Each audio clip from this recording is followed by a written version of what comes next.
என்.எஸ். அப்துல் ஹக்கீம். குடைகள் பழுது நீக்கி குடும்பத்தை பார்த்து கொண்டிருந்த வயதான அப்பாவுக்கு மூத்த பிள்ளை. வீட்டை கவனிக்கும் அம்மா, ஒரு தங்கை மற்றும் சின்ன தம்பி என கோவையில் வசித்து வந்தது அவர்களின் எளிய குடும்பம். 1998ஆம் ஆண்டு கோவை குண்டுவெடிப்பு வழக்கில் கைதாகி சிறைப்படுத்தப்பட்டார் ஹக்கீம். அப்போது அவருக்கு வயது 19. அன்றிலிருந்து இளமை காலத்தின் 25 ஆண்டுகள் தொடர் சிறை வாழ்க்கை.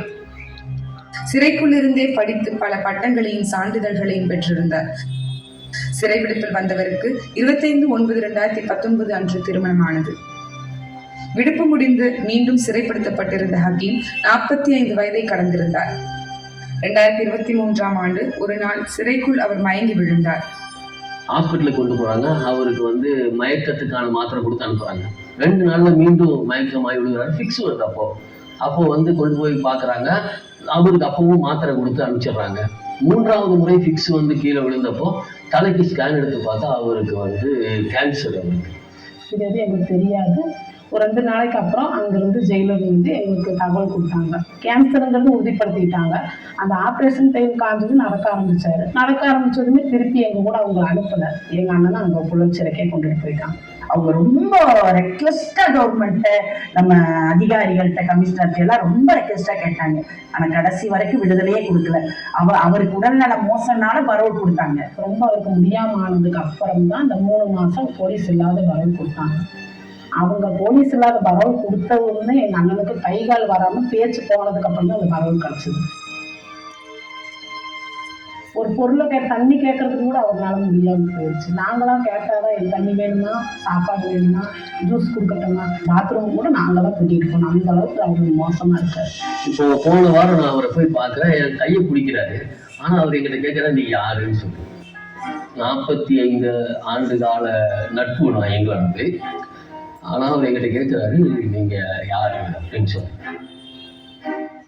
14/9/2023 அன்று மரணமடைந்தார் ஹக்கீம். சிறை கைதியாக மரணித்து காவல்துறை புடைசூழ தன் இறுதி ஊர்வலம் இருந்துவிடக் கூடாது என்பது என்.எஸ். ஹக்கீமின் இறுதி விருப்பம். ஆனால் ஹக்கீமின் இறுதி விருப்பம் நிறைவேறவே இல்லை.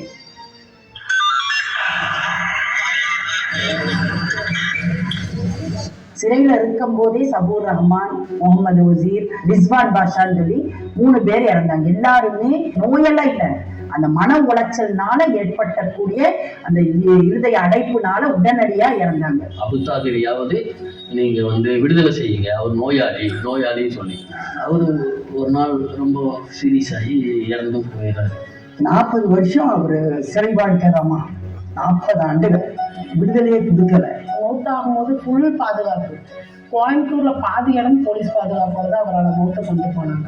யாருமே விடுதலையாகியே போகாம சிறைவாசிகளாவே மன்னரையில அடைக்கப்பட்டாங்க. நாங்கள் சாதிப்பதற்காக கேட்கல. நாங்க விடுதலை சாகும் பொழுது சுதந்திர மனிதனாக சாக இருந்தோம். அவ்வளவு.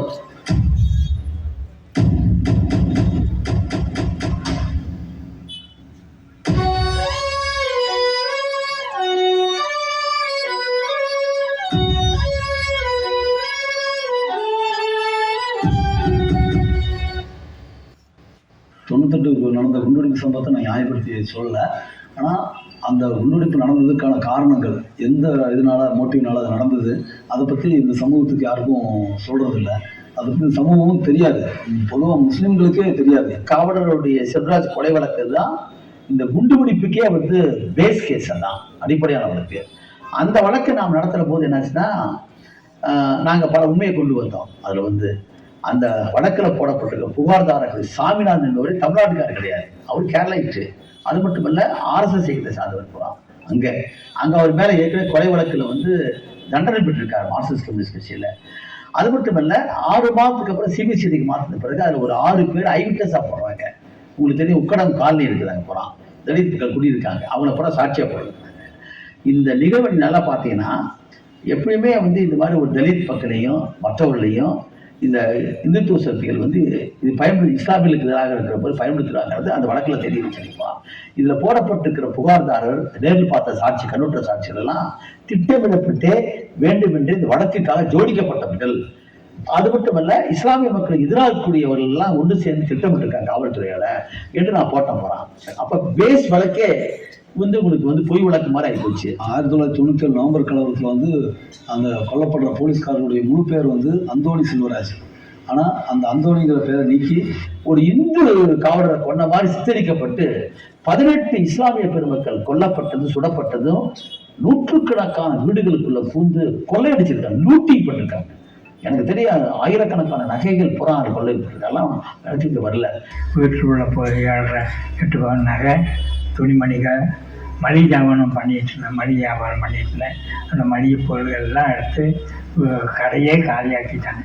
சோபாங்கிற பெரிய ஒரு நிறுவனம் வந்து ஒன்றுமே இல்லாமல் ஆக்கப்படுது, தரமேட்டமாக ஆக்கப்படுது.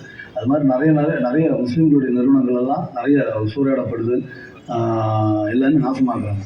காவல்துறை தானே இறங்கி அடிக்க, இப்போ துப்பாக்கி போனால் எடுத்துட்டு வெளியே போயிட்டாங்க எல்லாமே. அது 2 நாள் பல ஸ்டேஷனில் ஆளே கிடையாது. நான் அந்த செல்வராஜ் வழக்கில் ப்ரூவ் பண்ணிருக்கிறேன். 29ஆம் தேதி நைட்டு அந்த செல்வராஜ் கொலைக்கு அப்புறமேலு பல பேர் துப்பாக்கி தூக்கி வெளியே போயிடறாங்க, வீட்டுக்கு போயிடறான். எல்லா தெருக்கள்லையும் வந்து போலீஸும் இந்து மொழிக்காரங்களும் கலவரத்துக்கு வாங்கன்னு கூப்பிட்டு அன்னைக்கு அந்த அளவுக்கு மிகப்பெரிய கலவரம் பண்ணுறாங்க. 30 உயிர்கள் கொடூரமாக கொல்லப்படுது. அந்த அடித்து கொல்லப்பட்ட மக்கள் எல்லாம் நான் அன்றைக்கி போய் பார்க்குறேன். அன்றைக்கி வந்து என் தம்பியை வந்து என் தம்பி அங்கே இருந்தா அப்படி போய் பார்க்க போகிறேன். என்னுடைய ஒரு தம்பி அடிபட்டா அப்படின்னு சொல்லி இன்னொரு தம்பி போகிறேன். அப்படி அந்த தம்பியை தான் மர்டர் பண்ணுறாங்க. அப்போது அந்த தம்பியை நான் கூப்பிட்றதுக்கு வேண்டி போகிறேன். நான் மாற்று ரூம் கூட போகிறேன். நான் மாற்று ரூம் போகும்போது ஒரே பணங்களாக கிடக்குறாங்க. ஹாரிஸ்னு அவங்களோட பாடி எடுத்து எல்லாத்தையும் குளிப்பட்டு இருக்கும்போது அவரோட பாடி எடுத்து பார்க்குறோம். அவங்க இதை ரிமூவ் பண்ணும்போது இதை ரிமூவ் பண்ணும்போது அந்த இடத்துல அந்த ஆணுக்கு இல்லை. அப்போ எல்லாரும் ரொம்ப சங்கடப்பட்டோம். என்ன இப்படி இந்த அளவுக்கு கொடுமையாக இது பண்ணியிருந்தாங்க அப்படின்னு சொல்லி பார்க்குறோம். அந்த பார்த்து வாயில் பார்த்தா லைட்டாக ஓப்பன் ஆன மாதிரி இருக்குது, பல்லு துருத்துன மாதிரி இருக்குது. இல்லை போட்டு வாய் ஓப்பன் பண்ணி பார்த்தான்னா அந்த ஆணுக்கு கட் பண்ணி வாயில் அந்த ஆணுக்கு வந்து வாயில் சொல்லியிருக்காங்க. அப்போ ரொம்ப வேதனைப்பட்டு எல்லாமே இது வந்து பயங்கரமாக அதாவது கொண்டு விடுறாங்க, பயங்கரமாக நடந்ததுன்னு சொல்கிறேன். நான் வந்து அன்றைக்கி ஆதங்கத்தை இங்கே சமூகத்தில் வந்து சொல்கிறேன். அந்த மாதிரி நாங்கள்லாம் இது பார்த்தனால தான் நான் வந்து என் மேலே பொய்யா ஒரு வழக்கு போட்டாலுமே நான் அதை ஏற்றுக்கிட்டேன். அதாவது மருத்துவமனையில் வந்து நோயாளியை பார்க்க போனால பிடிச்சி உட்கார வச்சு 10 பேர் சேர்ந்து பெட்ரோலை தலையில் ஊற்றி எரிச்சு கொள்கிறாங்க. அந்த மாதிரி அநியாயங்கள் கோயம்புத்தூர் நடந்தது. எங்கள் வக்கீல் வாதாடினது அதுதான். ஒரு அநியாயம் நடக்கும்போது தடுக்க வேண்டிய நிர்வாகமும், தடுக்க வேண்டிய காவல்துறையும், தடுக்க வேண்டிய அரசாங்கமும் என்னை பார்த்து வேடிக்கை பார்த்து கொண்டு இருந்தால் அந்த மாதிரி நடக்கிறது இயல்பு தான். அன்னைக்கு இருந்த ஆட்சி வந்து திராவிட முன்னேற்ற கழகம் தான் அப்போது ஆட்சி இருக்குது. பயன்படுத்தி யாரு இந்துத்துவம் போகிறான். அப்படி பயன்படுத்தி திட்டமிடப்பட்டு நடப்பட்ட ஒரு படுகொலை தான், கலவரம் தான், வன்முறை தான். அது வந்து ஏற்கனவே குஜராத்தில் நடந்த 2002 நடந்திருக்கக்கூடிய ஒரு படுகொலை போன்ற ஒரு படுகொலை இருந்தது. ஆனால் அந்த வழக்கு விசாரணையை பற்றி ஒரு சரியான ஒரு புலன் விசாரணை மேற்கொள்ளப்படாம சும்மா பேருக்கு போடப்பட்ட வழக்குகள் போடப்பட்டா அத்தனை பேரும் விடுதலை செய்யப்பட்டாங்க. அந்த மாதிரி அநியாயங்களுக்கு கூட ஒரு நியாயமான நீதி கிடைக்கல. ஆனால் அவங்களுக்கு எந்த பாதிக்கப்பட்டவங்களுக்கு எந்த நிவாரணமும் கிடைக்கல. இதுக்கே ஒரு நீதி கிடைக்காத ஒரு இதுக்கு எங்களை வந்து இந்த அளவுக்கு சித்திரவதை பண்ணுறது ஒரு நீதி, மறுக்கப்பட்ட நீதி தான் எங்களுக்கு. அந்த 18 உடல்களை கொண்டாந்து உக்கடத்தில் வின்சென்ட் ரோட்ல வந்து பரேடு பண்ணும்போது அதை பார்த்துருக்க இளைஞர்கள் வந்து அந்த கோபத்தில் தான் வந்து 14/2/98ஆம் தேதி அந்த குண்டுவெடிப்பில் வந்து ஏறக்குறைய 58 பேர் வந்து இறந்து போகிறாங்க. பல இடங்களில் 152 பேர் காயப்படுறாங்க. 6 கோடி ரூபாய் பெருமளவுக்கு சேதமாகுது. பிப்ரவரி 14ஆம் தேதி 1998 குண்டு வெடிக்கும் அப்படின்னு சொல்லி சாதாரண மக்களுக்கே தெரியும். அதனால இதெல்லாம் போலீஸுக்கு முன்கூட்டியே தெரியும். போலீஸும் இதில் வந்து அவங்களுடைய அவங்க கெட்டுப்போன பேரை வந்து சரி பண்ணுறதுக்காக வேண்டி இது அவங்களும் இதுக்கு வந்து சப்போர்ட் பண்ணி அனுமதிச்சிட்டாங்க. அதில் வந்து அவங்க விசாரணை பண்ணி 2002 வந்து சார்ஜ் ஷீட் போட்டு அதில் 175 பேரை வந்து குற்றஞ்சாட்டப்படுறாங்க காண்பிக்கப்பட்டு, அதில் 167 பேரை கைது பண்ணி அந்த 167 பேர்த்துல வந்து கோயம்புத்தூர்லேருந்து மேட்டுப்பாளையம் போகிற வழியில் கலைஞர் நகர், ஹோசிமின் நகர், அண்ணா நகர்ன்றது போகிறான். அந்த பகுதி மக்களுக்கு இது சம்மதமே கிடையாது. ஒரு 72 பேரை வந்து அந்த பகுதி மக்களுக்கு நடந்த சம்பவத்துக்கு வந்து சும்மா ஏதோ அவங்க தகராறுலாம் பண்ணி ஆர்ப்பாட்டம் பண்ணிருக்காங்க, ரோடு பணி பண்ணிருக்காங்க. அவங்கள கொண்டாந்து இந்த வழக்கில் சேர்த்தி ஆக மொத்தம் 175 பேரை காமிச்சு 2007 ஆகஸ்ட் மாதம் வந்து 1ஆம் தேதி அன்னைக்கு தீர்ப்பு சொல்கிறாங்க. அந்த 167 பேரில் 41 பேர்த்துக்கு வாழ்நாள் சிறை கொடுத்தாங்க. ஒரு 13 பேர்த்துக்கு வந்து 11 ஆண்டுகள் கொடுத்தாங்க. மற்றவங்களுக்கெல்லாம் 2 ஆண்டுகள்ல இருந்து தண்டனை, 2 வருஷம், சில பேர்த்துக்கு 3 ஆண்டுகள், சில பேர்த்துக்கு 5 ஆண்டுகள், இப்படி ஒவ்வொருத்தருக்கும் ஒவ்வொரு விதமான தண்டனைகள் விதிக்கப்பட்டுச்சு. ஆனால் நாங்கள் எல்லாரும் சிறையில் இருந்த காலங்கள் 10 ஆண்டுகள். இதுல பெரும் அநீதி என்ன அப்படின்னா, பெரும் அநீதி. இப்போ நான்லாம் 10 வருஷம் முழுசாக ஜெயிலில் இருக்கிறேன். எனக்கு வந்து முழுசாக ஜெயிலேருந்து வரும்போது எனக்கு வந்து 6 வருஷம் தண்டனை கொடுக்குறாங்க. 6 வருஷம் தண்டனை கொடுக்குறாங்க. 6 வருஷம் தண்டனை எப்போ சொல்கிறாங்கன்னா, நான் 10 வருஷம் சிறைவாசம், அதாவது 1998 ஜெயிலுக்கு போகிறேன். 2008 வரைக்கும் எனக்கு எந்த பெயிலோ எதுவுமே கொடுக்கப்படலை. 2008 வந்து எனக்கு ஜட்ஜ்மெண்ட் கொடுக்குறாங்க, 6 வருஷம் தண்டனை கொடுக்குறாங்க.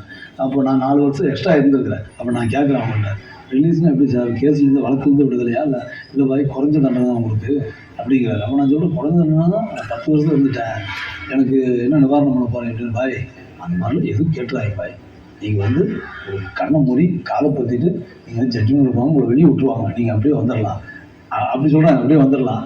அப்புறம் இதை கேட்டு நம்ம எப்படி பேசுவோம்? பேசவே இல்லை. பிறகு வந்து ஹைகோர்ட்டில் அப்பீல் பண்ணோம்.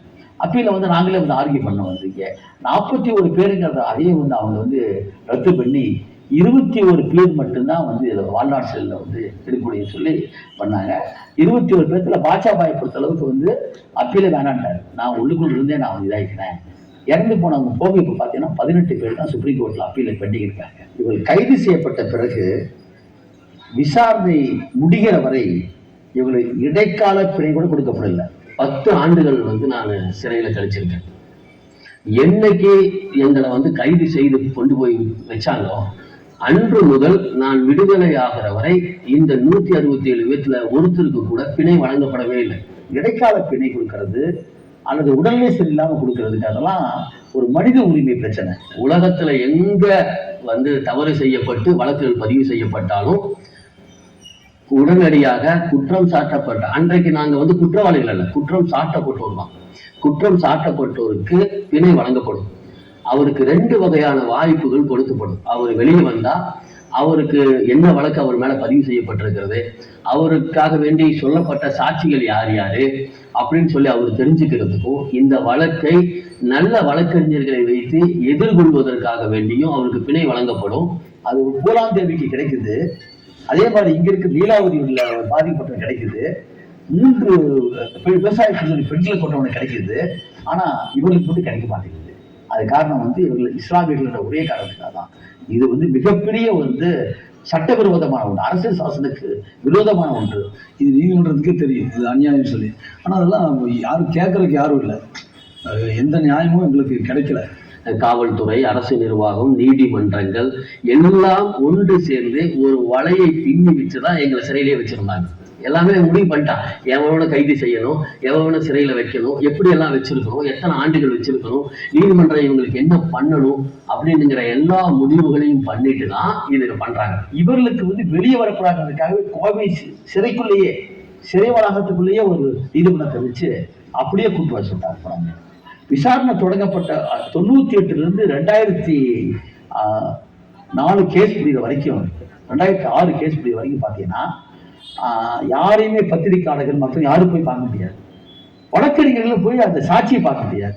நாங்கள் 167 பேருமே என்னைக்கு ஆஜர்படுத்தப்பட்டோமோ அதற்கு பிறகு சார்ஜ் ஷீட் வாங்குறதுக்காக மட்டும்தான் திரும்ப நாங்கள் என்ன பண்ணோம், இந்த நீதிமன்றத்தில் மேஜிஸ்ட்ரேட் கோர்ட்டில் ஆஜர்படுத்தப்பட்டோம். மேஜிஸ்ட்ரேட் கோர்ட்டில் ஆஜர்படுத்தி அந்த சார்ஜ் ஷீட் வாங்கிட்டு வரோம்.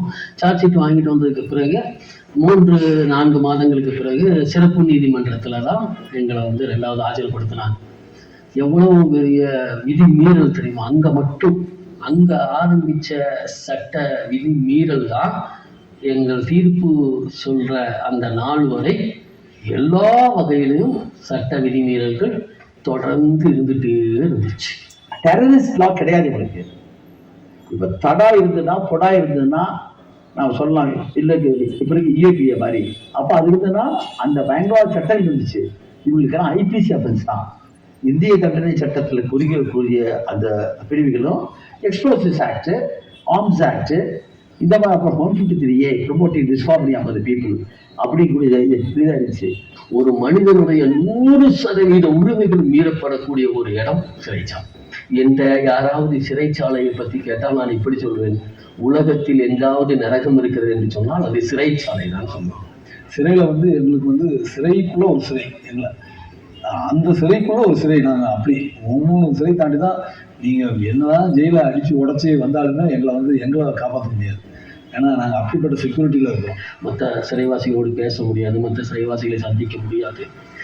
10ஆம் பிளாக்கு மட்டும் தனியாக ஒரு மதில் சுவர் கட்டி மதில் சுவர் இருக்கும், அதற்கு பிறகு ஒரு மதில் சுவர் இருக்கும், அதுக்கு மேலே மின்வேலி போட்டிருப்பாங்க, எலக்ட்ரிக்கல் ஃபுல்லாக போட்டு சிறைக்குள்ளும் சிறை வைக்கப்பட்டவர்கள் நாங்கள். அதாவது சிறைங்கிறது லாக்கப் 6 மணிக்கு காலையில் லாக்கப் திறக்கணும், சாயந்தரம் 6 மணிக்கு தான் லாக்கப் போட்டணும். ஆனால் எங்களை வந்து 1 வருஷமாக திறந்தே விடல, எங்கள் சிறையை வந்து கொட்டடி திறந்தே விடல, எங்களுக்கு பனிஷ்மெண்ட்டுன்னு சொல்லி அப்படி ஒரு 1 வருஷம் வச்சுருந்தாங்கல்ல. அப்போது காலையில் ஃபஜ்ர் தொழுதுட்டு துவா செஞ்சுட்டு இருக்கும்போது ஒரு 10, 25, 30 காவலர்கள் உள்ளே வர்றாங்க. என்னடா பண்ணுற, துவா செய்றியா, போ உனக்கு அல்லாஹ் வந்து நல்லது பண்ணிட்டான் அப்படின்னு சொல்கிறான் அவன். அப்போ சிலரும் இன்னும் கதவு திறந்து பிடிச்சி இழுத்து போட்டு கரமாயே அடிக்கிறாங்க. எங்களை வந்து திடீர்னு வந்து எங்கள் ரூமில் சோதனை பண்ணாங்க. சோதனை பண்ணி எங்களை வந்து அடிக்க ஆரம்பித்தாங்க. செவுத்துல வந்து கையை நெய் செவுத்துல வச்சு நிற்க சொல்லிட்டு இங்கேருந்து அடிச்சா கீழே வரைக்கும் அடிக்கும், அப்படி ஃபைனாக கோடாக இருக்கும். அடித்து அம்பலத்தோடு வந்து சிறையில் முன்னாடி கேட்டில் வைக்கிறாங்க. அப்புறம் எனக்கு வாயெல்லாம் ரத்தம் வருது. எங்கள் துணிமணி எங்களுடைய பாத்திர பண்டங்கள் எல்லாம் எடுத்து வெளியே போட்டு எங்களை வந்து நிர்வாணமாலாம் விட்டுட்டு போனாங்க. நாங்கள் வந்து அப்படி 1 வருஷமாக அந்த பனிஷ்மெண்ட்டில் இருந்தோம். 1 வருஷமாக எங்களுக்கு திறக்கவே இல்லை. நீதிமன்றத்தில் நாங்கள் கேட்குறோம், இந்த மாதிரி வந்து எங்களை வந்து அடிக்கிறாங்க சிறையில் அப்படின்னு சொல்கிறோம். நீதிமன்றம் அதை வந்து ஏன்னு கூட கேட்கல. சரி, பனிஷ்மெண்ட்லேருந்து அப்படி தான் அடித்தாங்கன்னா அடித்து வித்தவுட் பண்ணி உள்ள போட்டுருவாங்க. போலீஸ் எல்லாம் அடித்தது என்ன அடிக்கல, வயசான ஆளுகள் என்ன அடிக்கல, மீதி உள்ள பயணிகள் தான் அடிக்கிட்டு இருக்காங்க. 1 வருஷம் நம்மளுக்கு வந்து தொழுகவே அனுமதிக்கிறீங்க. நாங்கள் வந்து தொழுகவே அனுமதிக்கல. ட்ரெஸ் இல்லை, உணவு சரியான உணவு இல்லை, தண்ணிகளும் இப்படி தான். தண்ணியில் வந்து ஒரு வார்டு வந்து காலையில் வந்து யூரின் அடிக்கிறார், நான் குடிக்கிற தண்ணியில் கம்மனை வந்து யூரின் அடிக்கிறார். அந்த மாதிரிலாம் எங்களுக்கு வந்து நிறைய கொடுமைகள் நடந்தது. அந்த நாளெல்லாம் ஒவ்வொரு நாளும் ஒவ்வொரு யுகங்கள் போல போகும். 3 மாதம் ஆகும். வெறும் நிர்வாணம் தான், அப்படியே சுருண்டு தான் இருக்கும். ஒன்றுமே இருக்காது அந்த ரூமில். 3 பேர் இருக்கும், 3 பேரும் நிர்வாணமாக இருக்கும். எப்படி இருக்கும்? அவமானமாக இருக்கும். அவன் ஒரு பக்கம் சுருண்டு கிடப்பான், இங்கே ஒரு பக்கம் நாம ஒரு பக்கம் சுருண்டு கிடப்போம். அவனுடைய அந்த காரை போட்டு வச்சிருப்பான்ல, அந்த காரையில் சவுண்டு கேட்டாலே கொலையெல்லாம் நடுங்கும். இன்னைக்கு எவனும் பக்கத்து ரூமில் இருக்கிறவங்க போட்டு அடிப்பான். அல்லான்னு கத்துவான். அந்த அல்லான்னு கத்துவோம் நமக்கு அழுகையாக வரும். நாளா இப்படி போட்டு அடிக்கிறான் இல்லை அப்படின்னு சொல்லி அந்த கடுமையாக அந்த தாக்குதல் வந்து இருந்துச்சு. அவங்க சென்ட்ரல் கவர்மெண்ட் வந்து பிஜேபி கவர்மெண்ட். அப்போது 2வது ஸ்டேட் கவர்மெண்ட் வந்து கருணாநிதி இருந்தால் கூட அவங்களோட கூட்டணி அன்னைக்கு அதனால தான் அவ்வளோ கடுமையாக தாக்குனாங்க. பியூசியுடைய தேசிய தலைவர் அந்த கேஜி கணபரான் அவர் நான் கூப்பிட்டு வந்தோம். அவர் தான் பார்லிமெண்ட் அட்டாக் கேஸ் போய் ஆர்கியூ பண்ணுவார். பல தமிழ்நாட்டில் இந்தியா முழுக்க வந்து மனித உரிமைகளுக்காக உரிமைகளை பெற்றுக் கொடுத்த ஒரு மாபெரும் மனிதர் வந்து கேஜி கணபரான். அவர் எல்லாம் கேட்டுட்டு அவர் கேட்ட முதல் கேள்வி தான், இந்த இத்தனை பெரிய 11 குண்டுவெடிப்புக்கு காரணமானதுன்னு சொல்றீங்க, இவனை குண்டு வெடிச்சான்னு சொல்றீங்க, இதுக்கு என்ன காரணம் அப்படின்னா 18 இஸ்லாமியர்களை வந்து கொண்டுட்டான்னு சொன்னீங்கல்ல, அப்ப 18 இஸ்லாமியர் கொன்றவங்க யாருன்னு கேட்டார். நீங்க சார்ஜ் போடணும்ல, இவங்க ஏன் குண்டு வச்சாங்கன்னா அந்த 18 இஸ்லாமியர்களை கொண்டுட்டாங்க, இஸ்லாமிய வீடுகளை போய் கொள்ளடிச்சிட்டாங்க, சூழல். அப்ப அந்த 18 இஸ்லாமியர்களை கொன்றது யார் அப்படிங்கிற விஷயத்தை ஏன் நீ வைக்கல? அதனுடைய தொடர்ச்சி தான் இது, மோட்டிவ்ங்கிறது அதுதானே, ஏன் வைக்கல கேட்டார். வழி சொல்ல முடியல. அது மட்டும் இல்லை, அவர் சொன்னாரு இட்ஸ் எ டிஸ்டிங்டிவ் டிஸ்கிரிமினேஷன் வாட்டி பேப்பர். அடுத்த நாள் இந்து பேப்பர்ல இந்தியா முழுக்க வந்துச்சு. நான் பார்த்த வரைக்கும் இது மாதிரி ஒரு புலிக்கூட்டுக்குள்ள சிங்கக்கூட்டுக்குள்ள வைக்கிற மாதிரி குற்றச்சாட்டப்படலை உள்ள உட்கார வச்சுக்கிட்டு அவங்களுக்கு எந்த விதமான வாய்ப்பு கொடுக்காம அவர் ஒரு இஸ்லாமிய காரணங்களுக்காக செஞ்சப்பட்டனால இது பாரபட்சமான விசாரணை, distinctive discrimination on the spot that they belong to Muslim religion அப்படின்னு சொல்லி பேசுறாங்க. அதுவே ஒரு மிகப்பெரிய தாக்கத்தை எடுத்துச்சு இந்தியாவில். அல்லாஹு அக்பர், அல்லாஹு அக்பர். எல்லா சிறைச்சாலைகளிலும் சிறை காவலர்கள் தான் வெளியிருப்பாங்க. 2 பக்கமும் சிறை காவலர்கள் இருப்பாங்க. 3வது மனு ரூம் இருக்கும். மனு ரூம்ல வந்து ஒரு அசிஸ்டன்ட் ஜெயிலர் இருப்பாரு. அவர் வந்து என்ன பண்ணுவாருன்னா அந்த பொருளை வாங்கி சோதிச்சுட்டு தான் உள்ள தருவார். ஆனால் கோயம்புத்தூர் சிறையில போலீஸ் தான் சர்ச் பண்ணுவாங்க. இதெல்லாம் சிறை நிர்வாகம் என்பது வேறு, காவல்துறை நிர்வாகம் வேறு. ஆனால் போலீஸ் தான் இந்த சோதனை நிர்வாகம். வரும்போதே போலீஸு அந்த காவல்துறையெல்லாம் தாண்டி தானே வர்றாங்க. அவங்க வந்து ஒரு குடும்ப சூழ்நிலையை மட்டும் தான் சொல்லுவாங்க, வெளியே என்ன நடக்குதுங்கிறது எங்களுக்கு எதுவும் தெரியாது. குழந்தைகள் காட்டுவாங்க, அழிஞ்சுப்பாங்க, குழந்தைகள் தொட்டு கூட பார்க்க முடியாது. அப்போ எங்க குடும்ப பெண்கள் பட்ட அவமானங்கள் இருக்கு பாருங்க, படைச்ச ரொம்ப தான் தெரியும். அவ்வளவு அவமானங்களை அவங்க செஞ்சுப்பாங்க. நாங்க போய் மனு பார்க்கும்போது பின்னாடி வந்து காவலர்கள் நின்றுட்டு இருப்பாங்க. அவங்க வந்து எங்களை வந்து என்ன பண்ணுவாங்கன்னா வேணும்ன்ற பெண்களை வந்து ஒரு கிண்டல் பண்ணுவாங்க. கிண்டல் பண்ணும்போது அந்த அது எங்களோட கணவர்களுக்கு எப்படி இருக்கும்? அவங்க கண்ணு முன்னாடியே மனைவி கிண்டல் பண்ணும்போது அவங்களுக்கு கோபம் வரும்ல. அவங்க வந்து ஏதோ பண்ணணும், இவங்க ஏதாச்சும் பிரச்சனை பண்ணி ஏதாச்சும் ரகலை ஆயிடுச்சுன்னு சொன்னா உடனே ஃபோர்ஸ் இறக்கி அவங்களை அடிக்கணுங்கிற ஒரு தாட்ல அந்த மாதிரி செய்வாங்க. என்ன இவங்களை பண்ணா ஏதாவது பண்ணுவாங்களோன்னு சொல்லி பார்த்தாங்க. அது மாதிரி நாங்களும் வந்து அனுசரித்து எல்லாத்தையும் சகிச்சு எல்லாத்தையும் பொறுத்துட்டு அப்படி லைஃபாக எங்களுக்கு லைஃப் உள்ளதான் அப்படின்னு சொல்லி வாழ்ந்து அப்படி இருந்துக்கிட்டோம். பொறுமையாக இருந்துக்கிட்டோம். நாங்கள் எதுவும் எந்த வம்பு தும்புக்கு போகாமல் பொறுமையாக தான் இருந்துக்கிட்டோம். காலையில் 9 மணிக்கு படுத்துட்டு நாங்கள் பார்க்க போகிறோன்னா மத்தியானம் 2 மணி ஆகும் திரும்பி வர்றதுக்கு. ஆனால் இங்கேருந்து நடந்து பஸ் ஸ்டாண்டு போய் பஸ் ஏறி அங்கேருந்து நடந்து ஜெயில்கேட்டெல்லாம் தாண்டி போய் எனக்கு வழியாடியே உடம்பு சரியில்லாமல் ஆயிடுச்சு. 10 வருஷம் நடந்தே போவோம். வரும்போது அங்கே நடந்தே தான் வருவோம். இங்கிருந்து நடந்து போய் நம்ம பொருட்களை கொண்டு போவாங்க. இது கொண்டு வர வேண்டாம், அது கொண்டு வர வேண்டாம்னு சொல்லுவாங்க. பழம் ஒரு மாதிரியான எடுத்து வீசிடுவாங்க. பிரெட்டு வாங்கிட்டு போக முடியாது. அதை அம்புருக்கு வச்சு பார்ப்போம், என்ன வச்சுட்டு வந்திருக்கிறாங்களோன்னு. நாங்கள் மக்களையும் கொடுத்து மக்கள் சாவடிக்கிறதுக்கு மருந்தையுமா கொண்டு போய் கொடுப்போம்ப்பா. தண்ணி கூட குடிக்க கொண்டு போக முடியாது நம்ம கையில. எதுவுமே கொண்டு போகணும்னா ரொம்ப தூரம் தொலையா நடக்கும். நடந்து போய் தான் அந்த மனுவை பார்த்துட்டு அவ்வளவு நேரம் அந்த கம்பிக்கு பின்னால நின்று பேசிட்டு வரணும். அந்த பொருள் கொண்டு போகணும் அல்ல, அதுக்கு வேண்டிய பொருளாதாரம் கூட எங்கள்கிட்ட இருக்காது.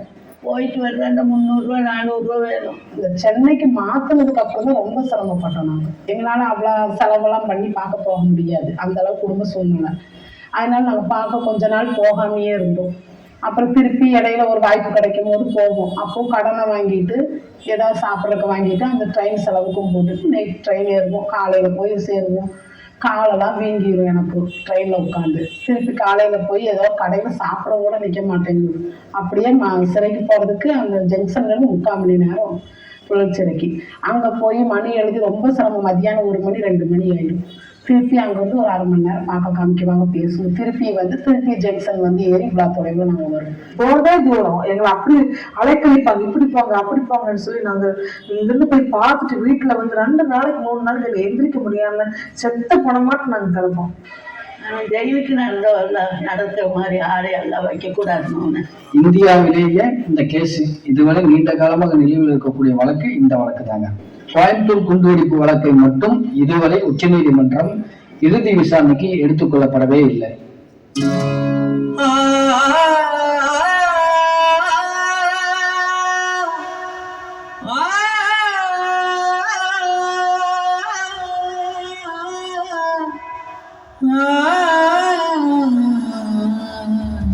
காரிருள் நீங்கிடுமா, காலமெல்லாம் கரைந்திடுமா, விடிவும் வருமா வாழ்வில், விடிவும் வருமா வாழ்வில்.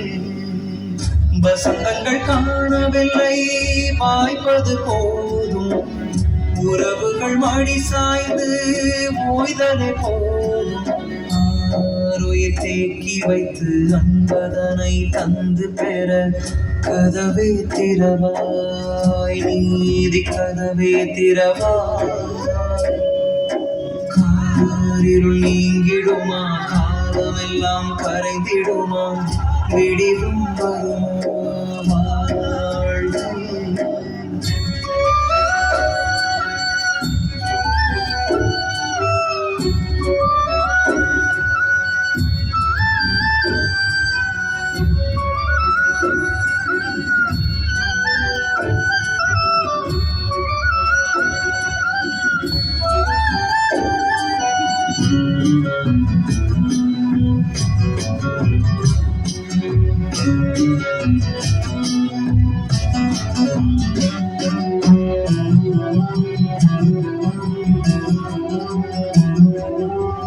சிறகுகள் சிதைந்த பறவைகளாக கூண்டிட ஏதான் ஆண்டுகள் போக, திறப்பதை மறுப்பதுவா நியாயம்?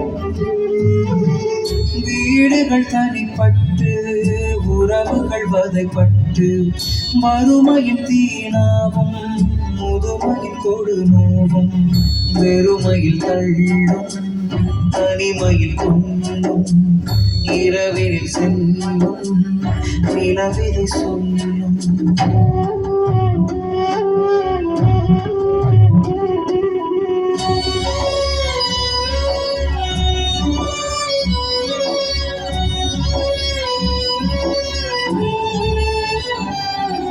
காரிருள் நீங்கிடுமா, காலமெல்லாம் கரைந்திடுமா, விடிவும் வருமா வாழ்வில், விடிவும் வருமா வாழ்வில். வசந்தங்கள் காணவில்லை வாய்ப்பது போதும், உறவுகள் மடி சாய்ந்து ஓய்தலே போதும். வசந்தங்கள் காணவில்லை வாய்ப்பது போதும், உறவுகள் மடி சாய்ந்து ஓய்தலே போதும்.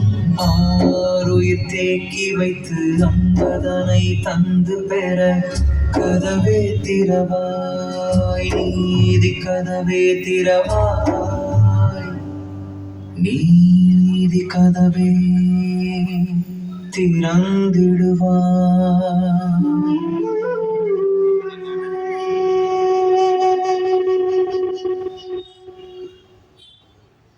அது வந்து சிறையை வந்து இங்கே தான் ப்ரிசன்னு நம்ம சொல்கிறோம். யூஸ்வலாக அதோட பேர் வந்து கரெக்ஷனல் சென்டர் தான்.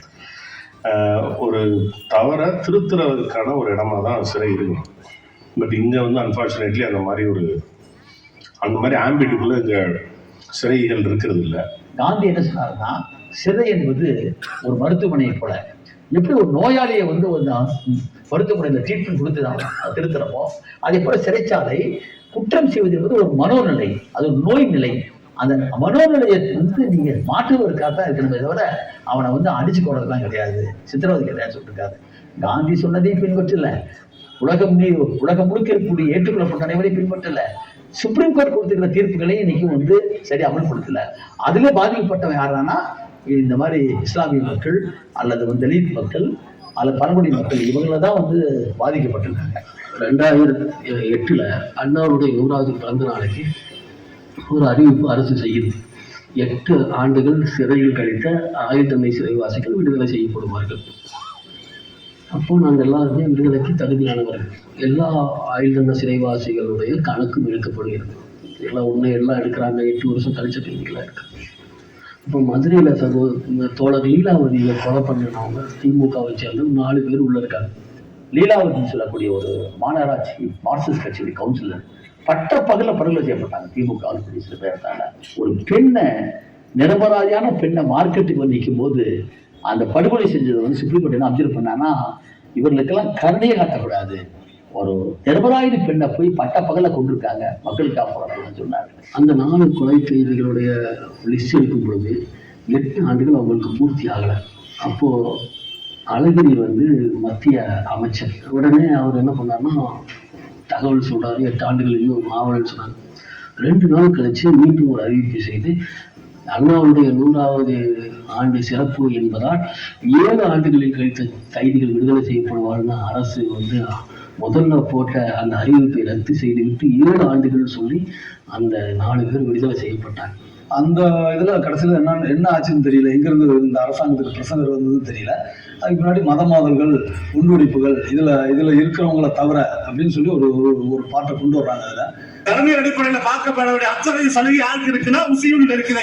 ஏன்னா நீதிமன்றமே சொல்லி இருக்குது இவங்களை வந்து கடமை அடிப்படையில பார்க்கணும்னு சொல்லி இருக்குது. ஆனா லீலாவதி கொலைவனுக்கு மட்டும் தமிழக முதல்வர்கள் கடமை அடிப்படையில பார்த்திருக்காரு. ஆனா முஸ்லீம்கள் 10 ஆண்டு சிறைகளை கழித்திருக்கிறாங்க.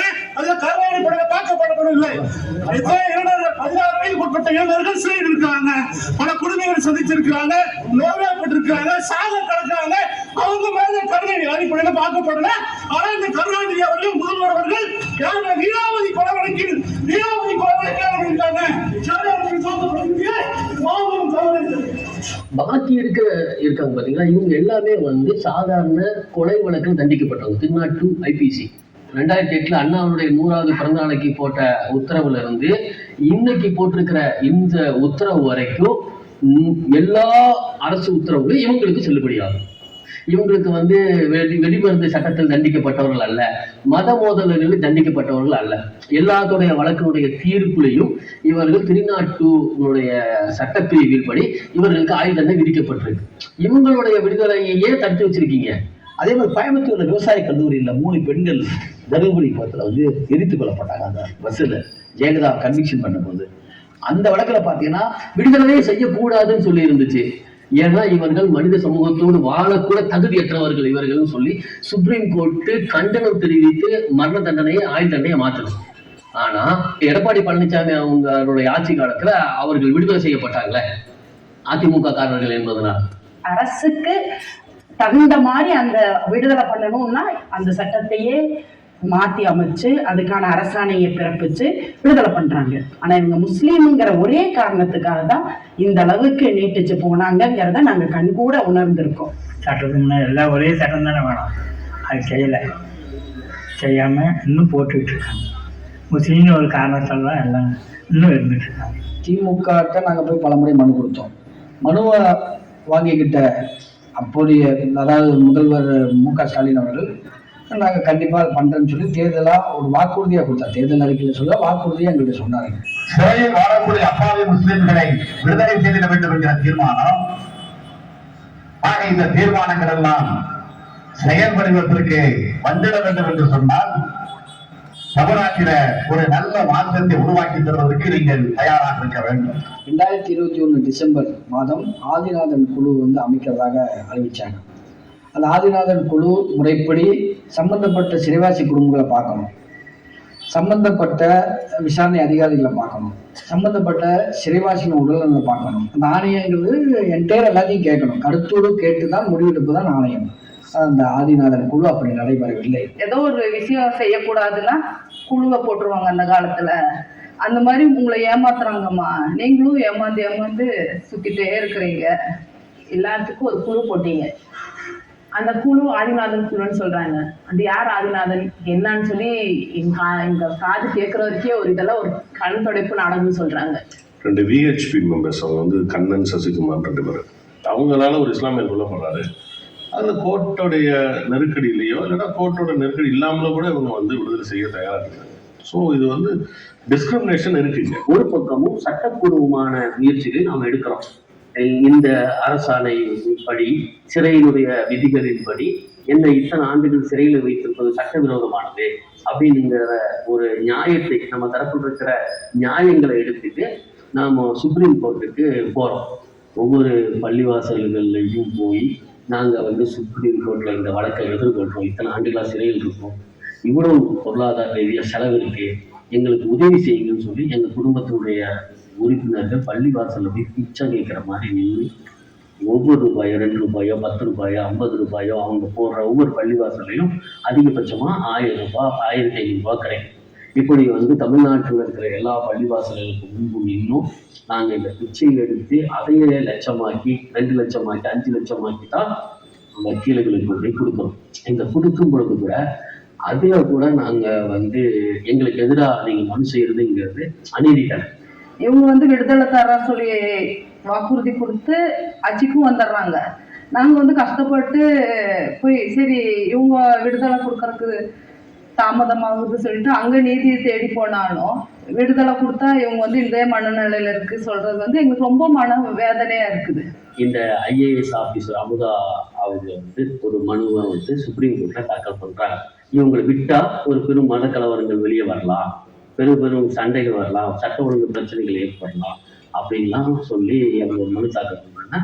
இது வந்து உண்மைக்கு புறம்பான ஒரு செய்தி. ஸோ இங்க வந்து இவங்களுக்கு இருக்க பிராக்டிக்கலான பிரச்சனை என்னன்னா, அரசாங்கம் ஒரு பக்கம் இஸ்லாமிய சிறைவாசிகளை விடுதலை செய்வோம்னு சொல்லுவாங்க, சுப்ரீம் கோர்ட்ல அஃபிடவிட்டா ஃபைல் பண்ணுவாங்க, இவரை வெளியில விட்டா சட்ட ஒழுங்கு பிரச்சனை ஏற்படும். இப்போ ஒரு சிறைக்கு வந்து ஒருத்தர் போயிட்டாரு அப்படின்னா அவர் அதே மனநிலை தான் 25 வருஷத்துக்கு பிறகும் இருக்காருங்கிறத எதை வச்சு இவங்க ஊர்ஜிதப்படுத்துறாங்க, எதை வச்சு சொல்றாங்க. இப்போ வந்து ஆஷிக்கூட வழக்கெல்லாம் அந்த மனுக்கு தாக்கல் செய்யப்படுது. ஆனா ஆஷிக்கு வந்து தமிழக அரசால் சிறை நிர்வாகத்தால் எந்தெந்த படிப்பெல்லாம் உள்ள அங்கீகரிக்கப்பட்டிருக்கிறதோ அத்தனை படிப்பையுமே அவர் படிக்கிறாரு. இதுல பாத்தீங்கன்னா வக்கீலுக்கு படிச்சுட்டு இருக்காங்க, பல பேர் உள்ளுக்குள்ள இருந்து படிச்சு பட்டதாரியா இருக்காங்க பல பேர். அப்படிதான் இருந்து கூட இந்த வாய்ப்பை வந்து இவங்களுக்கு வந்து அரசு தரல. ஒருத்தன் படிக்கிறதே எதுக்காக? தன்னுடைய மனநிலை வந்து மாறணுங்கிறதுக்காக. எதை வந்து உள்ள போகுதோ அப்ப அவனுக்கு ஒரு விலாசமான ஒரு எண்ணங்கள் மனசுகள் வந்து ஏற்படும். நான் சிறையில இருந்து ஒரு நாள் வெளியே வந்துருவேன், வெளியே வந்தா இந்த படிப்பெல்லாம் எனக்கு வந்து உதவும், அதை கொண்டு என்னுடைய வாழ்க்கை மற்ற நாட்கள்ல வாழக்கூடிய நாட்கள்ல நாம வந்து செம்மையான வாழ்க்கையை வாழ முடியும் அப்படின்னு நினைச்சுதான் இந்த படிப்பெல்லாம் ஒரு சிறைவாசி வந்து படிக்கிறான். ஆனா இங்க ஈக்குவலா இல்ல, இன்ஈக்குவலா இருக்காங்க, டிஸ்கிரிமினேட் பண்றாங்கன்றது அது வெட்ட வெளிச்சமா தெரியுது. அவங்க வேணா ஜஸ்டிஃபை பண்ணலாம், இல்லை நாங்க இது திராவிட மாடல் அரசு அப்படிலாம் பண்ண முடியாது, நாங்க எல்லாத்தையும் ஈக்குவலாக பார்க்கறோம்னு சொல்லிக்கலாமே இல்லையா. பட் இங்க இன்இக்வாலிட்டி இருக்கு. இங்க இஸ்லாமிய சிறைவாசிகளுக்கும் இஸ்லாமியர்களுக்கும் ஒரு வகையான பாரபட்சம் காட்டப்படுகிறது. யாரும் மறக்க முடியாது. ஒரு கைதி வெளியே வந்தா பாதிச்சதும் நீங்க சொல்றீங்கன்னா அப்ப தமிழ்நாட்டுல சட்ட ஒழுங்கு பாதுகாக்கிறீங்க யாருமே இல்லையா? உளவுத்துறை அதிகாரிகள் இல்லையா? காவல்துறை அதிகாரி இல்லையா? இவங்க எல்லாம் இருக்காங்க. இதையெல்லாம் பார்த்து அவங்க எல்லாம் எங்களை கண்காணிச்சுதான் வச்சிருக்காங்க. அப்போ சட்ட ஒழுங்கு பாதிக்கவே ஒரு அரசே சொல்றதுங்கிறது நாங்க தூத்து போயிட்டோம் அப்படின்னு ஒரு அரசை ஒப்புக்கொள்றதுக்கு சமமானதுதான். ஸ்டேஜ் பை ஸ்டேஜ் அதை நாங்கள் எக்ஸ்போஸ் பண்ணி அவங்களை மிரட்டி இல்லைன்னா நாங்கள் இதை வந்து பப்ளிக் ஃபாரம்ல கொண்டு போவோம், நாங்கள் வந்து பிரச்சனை பண்ணுவோம். இப்போ கோர்ட்டில் எக்ஸ்போஸ் பண்ணி பாருங்க, ஃப்ளோரில் ஒன்று சொல்கிறாங்க, லெஜிஸ்லேட்டிவ் அசம்பிளியில் ஒன்று சொல்கிறாங்க, இங்கே ஒரு கான்ட்ரரியான வியூ எடுக்கிறாங்கன்னு சொல்லி தான் இந்த 25 ஆண்டுகளுக்கு அப்புறமா எங்களுக்கு ஒரு நிவாரணமா கிடைச்சது இந்த 2.5 ஆண்டுகள்ல 2.25 வருஷத்துக்குள்ளேயே பரோல். அந்த பரோல் வந்தது வந்து எங்களுக்கு மிகப்பெரிய சந்தோஷம். 27 ஆண்டுக்கு அப்புறம் எஸ்கார்டு இல்லாம முதல்ல இவங்கெல்லாம் வர்றாங்க. எங்களுக்கு அவ்வளோ சந்தோஷம். எங்க குழந்தைகள்லாம் என் தந்தையோட அந்த இரவுகள் எல்லாம் நாங்க கழிச்சதே இல்லை. நாங்க ஒரு குடும்பமா வாழ்ந்ததெல்லாம் எங்களுக்கு நாங்க 27 ஆண்டு காலம் அதை சுவைத்ததே இல்லை. இது 2.25 வருஷம் எங்களுக்கு இது கொடுத்த உடனே எங்களுக்கு பெரும் நம்பிக்கை வந்து பெரும் ஆனந்தம் அடைஞ்சு உலகத்திலேயே ஒரு சொர்க்கத்தை கண்ட மாதிரி எங்க குடும்பங்கள் நகர்ந்துட்டு இருந்துச்சு. நான் இத்தனை வருஷம் நான் வாழாத வாழ்க்கைய சந்தோஷத்தையும் நான் பார்த்தது. இந்த 2 வருஷமா அவ்வளோ சந்தோஷமா நான் வாழ்ந்தேன் அவர் கூட. இது என்னால மறக்க முடியாது. என் குழந்தைகளும் அவ்வளோ சந்தோஷமா இருந்தாங்க. இவங்க வந்தாங்க, 2.25 வருஷம் 2 வருஷம் இருந்தாங்க. எங்களுடைய வாழ்க்கை சூழல் அப்படியே மாறுச்சு. நாங்கள் எங்கள் மனதில் இந்த 25 கால ஆண்ட வழி இருந்தது கூட எங்களுக்கு அதெல்லாம் ஒன்றுமே இல்லாமல் போயிடுச்சு. சிறைவாசிகள் மனநிலைமை எப்படி ஆயிடுச்சுன்னா, சிறைக்கு இன்னும் அவங்க போகவே மாட்டாங்கன்னு அவங்க தொழில்கள்லாம் செய்ய ஆரம்பிச்சாங்க. ஒவ்வொருத்தரும் ஆட்டோ ஓட்டினாங்க. ஏன்னா அவங்கெல்லாம் சின்ன வயசுல போய் இந்த உலகம் எப்படி மாறி இருக்குன்னு கூட அவங்களுக்கு தெரியாது. அதனால அவங்களுக்கு சடனா எந்த வேலையும் செய்ய முடியாது. எல்லாருமே 50 வயதை கடந்தவர்களாகவும் ஆகிட்டாங்க. இந்த 2.5 வருஷத்துல நீதிமன்றம் சொன்ன மாதிரி வாரத்துக்கு ஒரு முறை காவல் நிலையத்துக்கு கையெழுத்து போட்டிருக்காங்க. இவங்க வந்து எந்த விதமான வழக்குகளும் இவங்க வாங்கினதில்லை, சட்டவிரோதமா நடந்து கொண்டதில்லை, எதுவுமே இவங்களுக்குள்ள இல்லை. 2 ஆண்டுகள் விடுப்புல இருந்தவங்க, 2.25 வருஷம் விடுப்புல இருந்தவங்க தன்னுடைய குடும்பத்தோட சமூகத்துல வாழ்றாங்க. எந்த விதமான பிரச்சனையும் கிடையாது. ஆனா இப்ப சமீபத்துல வந்து சென்னை உயர்நீதிமன்றம் வந்து அந்த தீர்ப்புல ஒவ்வொரு தடவையும் நீங்க ஒரு விடுப்புக்காக எங்கிட்ட வரீங்க, நீ ஹைகோர்ட்டுக்கு வரீங்க, ஸ்டேட் கவர்மெண்ட்டுக்கு பவர் இருக்கும்போது நீயே வரீங்க. 2.25 வருஷமா நாங்க கோர்ட்டு உங்களுக்கு சலுகை கொடுத்துட்டு தான் இருந்துட்டு இருக்கோம். உங்களுக்கு நோ அப்ஜெக்ஷன் கொடுத்துட்டே தான் இருக்காங்க. அப்போ இந்த மக்கள் மேல கவர்மெண்ட்டுக்கு நல்ல ஒரு அபிப்பிராயம் இருக்கத்தானே செய்யுது. எதுக்கு கோர்ட்டுடைய நேரத்தை நீங்க வீணடிக்கிறீங்க? நீங்க வந்து எதனாலும் செய்யலாம்ல. Tamil Nadu suspension sentence act 1982 rule 40 விதிப்படி நீங்க எதையுமே தளர்த்தி அவங்களுக்கு விட்டுட்டு இருக்கிற அந்த பரோலையே நீட்டிச்சு விடலாம். இவங்களுடைய முன் விடுதலையை 3 மாதத்திற்குள்ள பரிசீலனை பண்ணி விடுதலையும் கொடுக்கலாம். இங்க டைம் வேஸ்ட் பண்றதுக்கு நீங்க கருணை காமிச்சு அவங்களை விடுதலை பண்ணுங்கன்னு சொல்லிட்டு அழகான வழிகாட்டுதலை நீதிபதி ஐயா பண்ணியிருக்காரு. ஆகவே நீங்க எதா இருந்தா ஸ்டேட் கவர்மெண்ட் போய் கேட்டுன்னு சொல்லிட்டாரு. அப்படின்னு விளைவாச்சுன்னா 2 வருஷம் அவங்க சமூகத்தோட வாழ்ந்திருந்தவங்க எல்லாம் குடும்பத்தோட பேரங்கத்தியோட பள்ளிக்கூடத்துக்கு கொண்டு வரக்கூடியவங்கலாம் இன்னைக்கு என்னாச்சுன்னா 2 வருஷம் வாழ்ந்து போட்டு சிறைக்குள்ள போய் படாத கஷ்டப்பட்டுருக்காங்க. என் குழந்தைகளும் நாங்களும் சந்தோஷமா இருந்தோம். மீண்டும் இந்த ஆண்டு கழித்து அவங்க சிறையில் மருந்து இறக்கப்பட்டாங்க. அதனால நாங்கள் ரொம்ப பாதிக்கப்பட்டிருக்கோம். நானே என் குழந்தைகளும் இப்போ திரும்பவும் சிறைக்கு போயிட்டாங்க இல்லையா? எங்களுக்கு வந்து பழைய சுமைகளை விட அதிகப்படியான சுமை எங்கள் தலையில வந்து விழுந்துருச்சு. இப்போ முதல்லையாவது நம்ம வாழ்க்கை இப்படிதான் அப்படின்னு சொல்லி நாங்கள் வாழ்ந்துட்டு இருந்தோம். இப்போ பார்த்தீங்கன்னா இந்த ஒரு வாழ்க்கையுடைய சுவை எங்களுக்கு தெரிஞ்சிருச்சு. குழந்தைகளும் தந்தையுடைய அரவணைப்புல வளர்ந்துட்டாங்க. அவங்களுக்கும் பயங்கர பிரச்சனையாயிடுச்சு. மனதளவில் அவங்க பாதிக்கப்பட்டாங்க. இப்போ அந்த குழந்தைங்க போர்டு எக்ஸாம் எழுதக்கூடிய வயதுல இருக்காங்க. இப்போ இப்போ இந்த தந்தை இழந்தது வந்து அவங்களுக்கு ரொம்ப ஸ்ட்ரெஸ் ஆகி அடுத்த படிப்பு அவங்க செய்ய முடியாத அளவுக்கு ரொம்ப மனவேதனையில இருக்காங்க, மன உளைச்சல்ல இருக்காங்க. எல்லா குடும்பத்துல அந்த குழந்தைகளுக்கும் அது பாதிப்பு இருக்கு. எல்லா குழந்தைகளும் 10வது 12வது போர்டு எக்ஸாம் எழுதுறாங்க. திடீர்னு இப்போ அவரு போனது ரொம்ப பெரிய வருத்தமா இருக்கு. அதுவும் இல்லை இப்போ நான் கன்சீவா இருக்கேன். அவர் போய் ஒரு வாரத்துல இந்த விஷயம் வந்து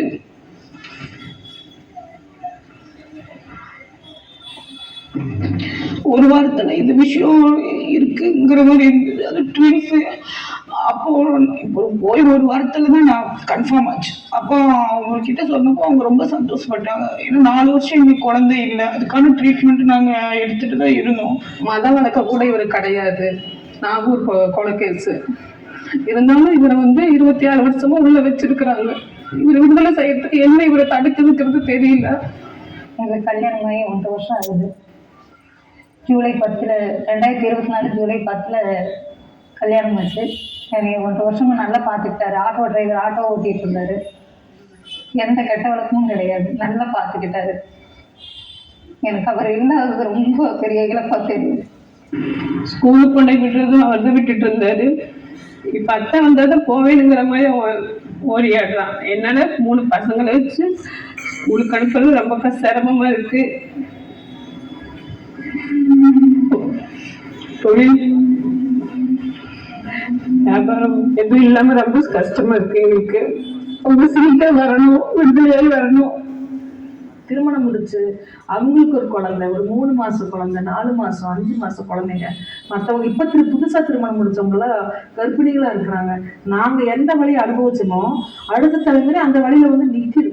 அவங்க வெளியே வர்றதுக்கு முன்னாடி இந்த அரசுக்கு சொல்லிட்டு இருந்த கருத்துக்களும் எப்படி இருந்துச்சுன்னா, அவங்க வெளியே போனா அவங்க உயிருக்கு ஆபத்து, அவங்கனால மற்றவங்க உயிருக்கு ஆபத்து ஏற்படும்ங்கிற நிலைமை தான். அது அந்த மைண்டு வந்து மாறாமையே இருந்துச்சு. இவங்களை விட்டு பார்த்தா தானே தெரியும், மைண்டு மாறாமையே இருந்துச்சு. ஆனா இந்த 2.25 வருஷம் அவங்கள விட்டதுல அவங்களுடைய அந்த அந்த கருத்தை வந்து தவிடுபொடி ஆக்கிட்டாங்க.